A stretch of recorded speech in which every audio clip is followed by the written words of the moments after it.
Shalom. Pagi ini ibadah subuh kita pada hari ini akan kita mulai dan akan kita gumuli firman Tuhan. Tapi sebelumnya, saudara-saudara yang terkasih dalam nama Tuhan Yesus Kristus, kita menyatukan hati kita, kita menyerahkan diri kita ke dalam Tuhan Yesus, agar Dia yang senantiasa membimbing kita di dalam menggumuli firman Tuhan. Kita satukan hati kita, mari kita berdoa. Tuhan Allah Bapa kami yang bertata di dalam kerajaan surga, pada hari ini ya Bapa, pada pagi hari ini, sebelum kami memulai ibadah kami datang ke hadapan-Mu untuk memohon tuntunan daripada Tuhan, di mana kami akan menggumuli firman-Mu pada pagi hari ini. Kiranya firman Tuhan yang senantiasa hadir dalam hati dan pikiran kami, agar kami dapat memulai aktivitas kami pada pagi hari ini sesuai dengan firman Tuhan. Oleh karena itu Tuhan, hadirlah Tuhan dalam hati kami melalui Roh Kudus-Mu, agar kami dapat mengerti dan mengimani firman-Mu di dalam kehidupan kami. Ampuni kami Tuhan akan dosa kami, agar kami layak menjadi anak-anak Tuhan. Inilah doa kami yang kami sampaikan hanya melalui anak-Mu Tuhan Yesus Kristus, Tuhan kami yang hidup. Amin. Firman Tuhan yang akan kita dengarkan pada kebaktian kita pada subuh ini, pada hari Rabu tanggal 3 Maret 2021. Terambil dari 1 Petrus 1 dari ayatnya yang ke-16. Demikian firman Tuhan. Sebab ada tertulis, kuduslah kamu sebab Aku kudus. Sekali lagi kami baca. Sebab ada tertulis, kuduslah kamu sebab Aku kudus. Saudara yang terkasih dalam nama Tuhan Yesus Kristus, dikatakan kudus. Pengertian kudus yaitu terpisah atau tidak tercampur dengan yang lain. Atau bisa dikatakan pengertian kudus itu naik lebih tinggi. Berbicara tentang hidup kudus dalam Tuhan berarti berbicara mengenai bagaimana memisahkan kita bagi Tuhan dari segala sesuatu yang menghalangi kita dengan Tuhan. Kudus itu berarti bagaimana memisahkan hidup kita bagi Tuhan dari segala sesuatu yang menghalangi hubungan kita dengan Tuhan.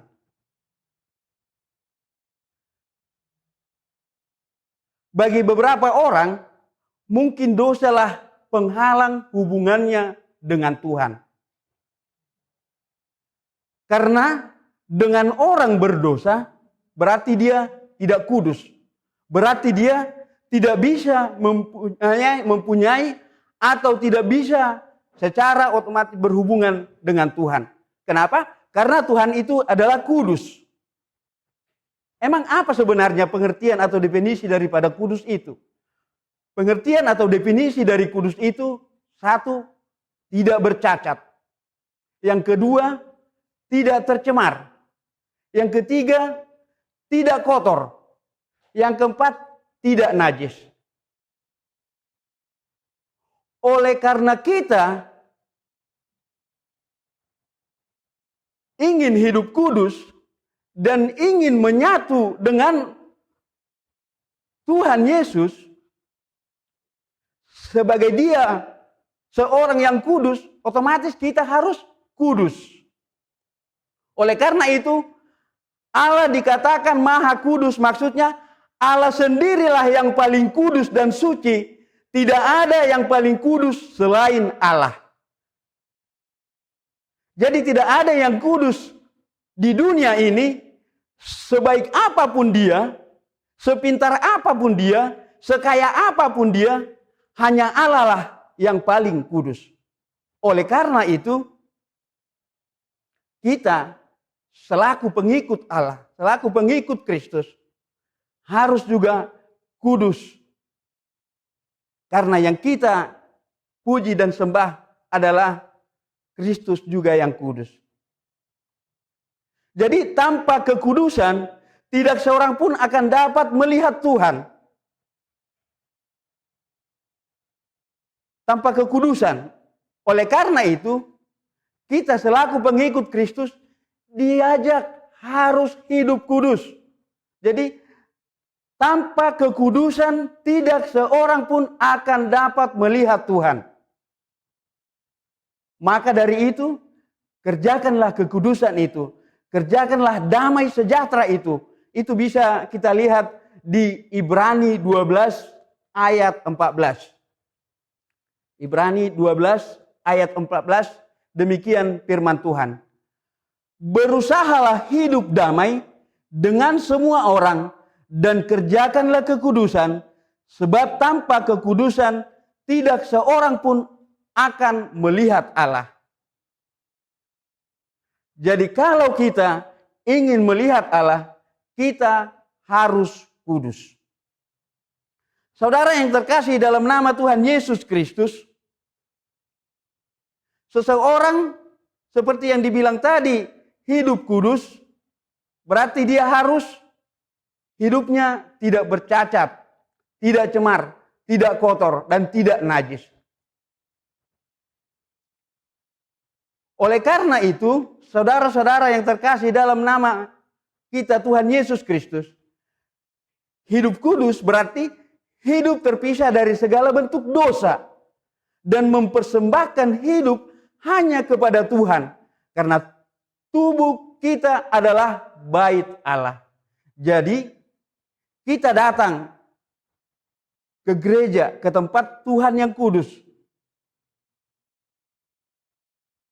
hanya untuk mempersembahkan hidup kita melalui bait Allah, agar kita dikuduskan oleh Tuhan.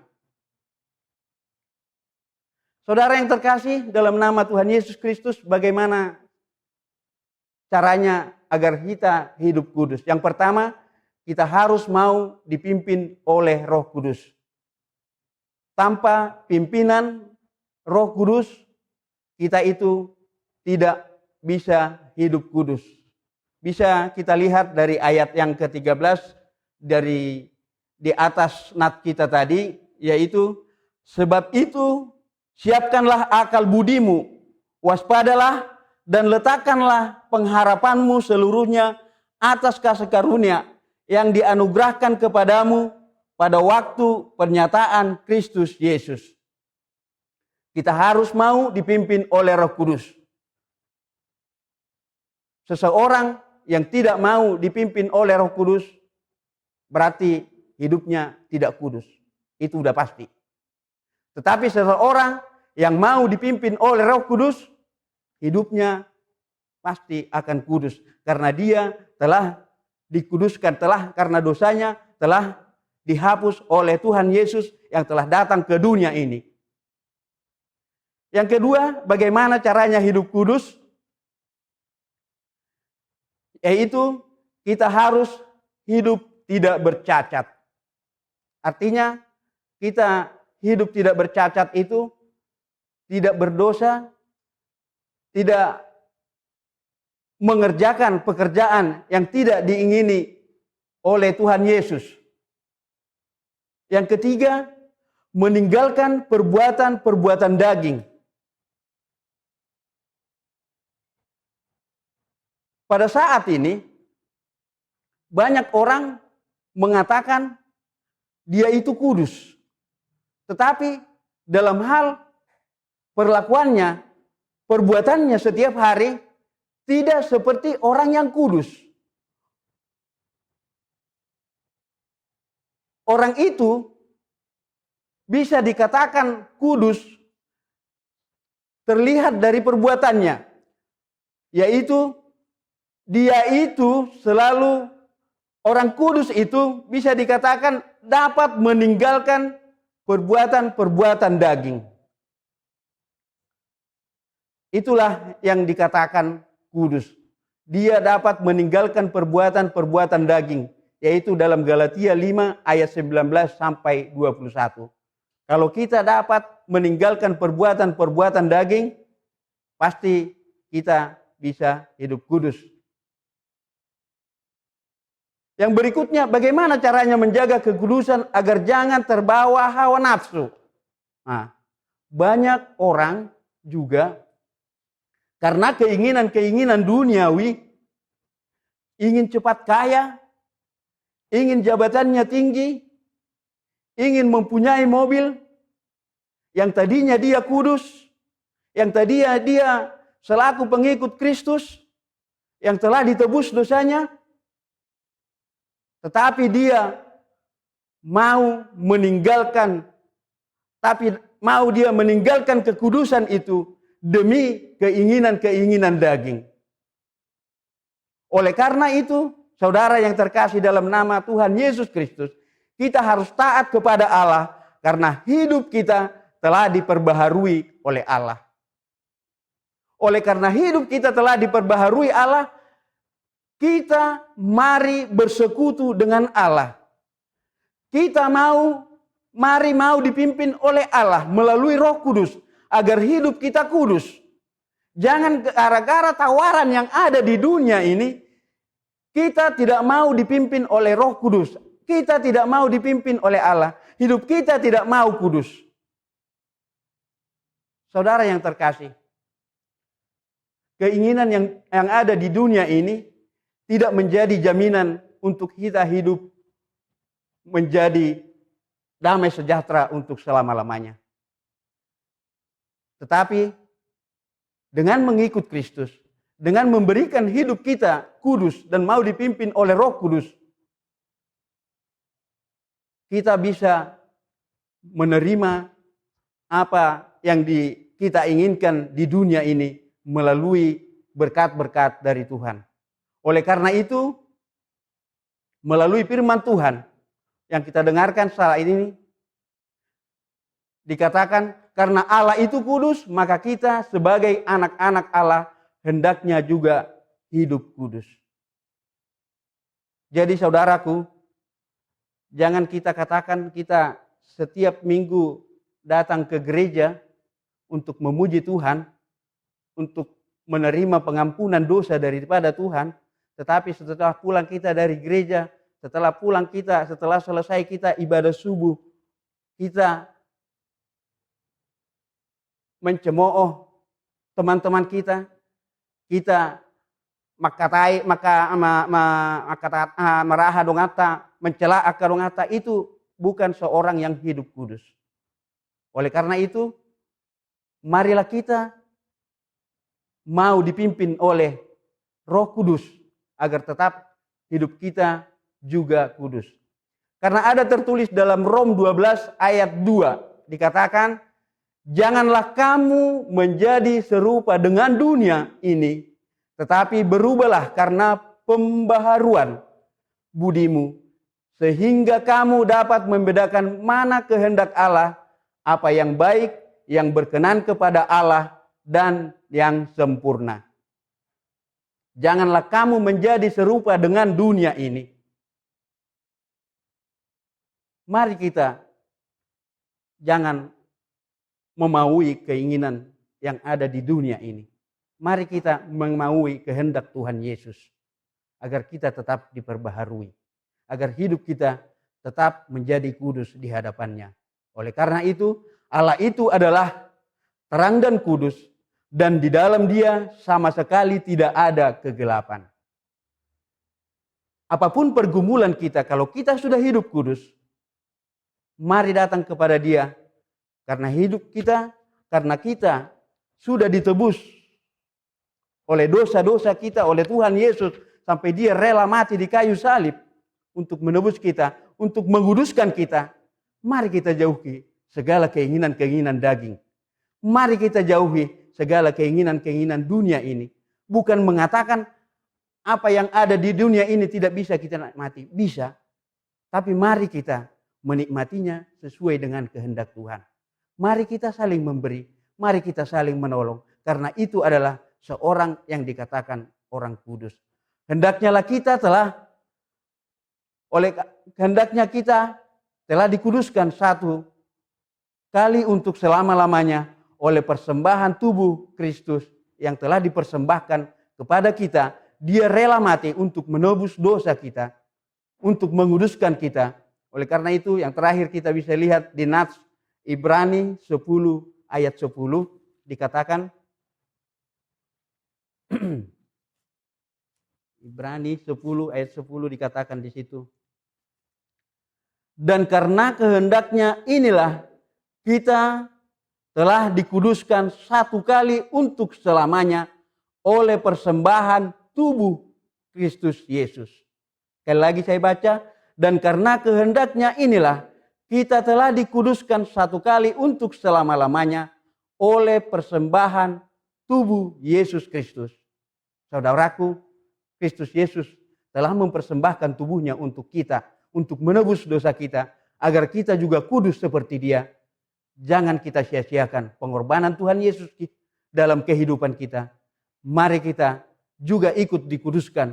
Mari kita meninggalkan keinginan-keinginan dunia ini, agar kita juga dapat sama-sama menjadi pengikut-pengikut Kristus, menjadi pewaris kerajaan surga. Amin.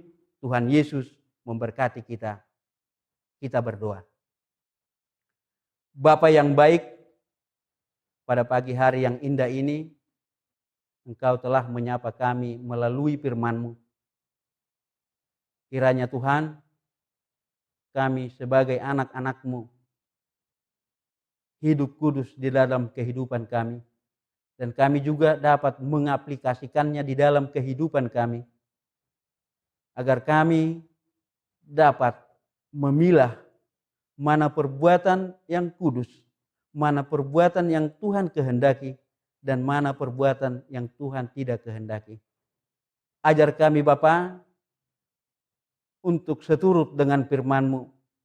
Agar kami Bapa, agar kami tidak selalu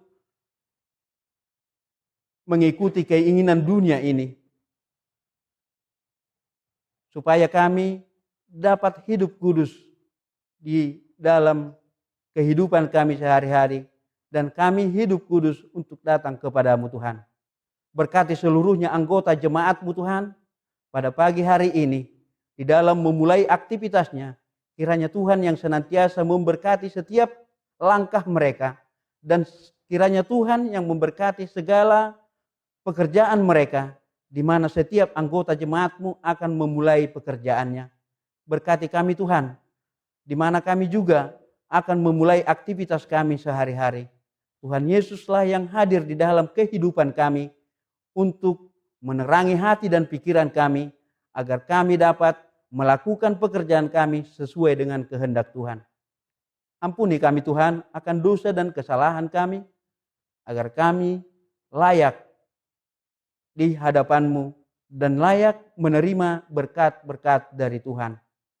Inilah doa kami yang kami sampaikan hanya melalui anak-Mu Tuhan Yesus Kristus, Juru Selamat kami yang hidup.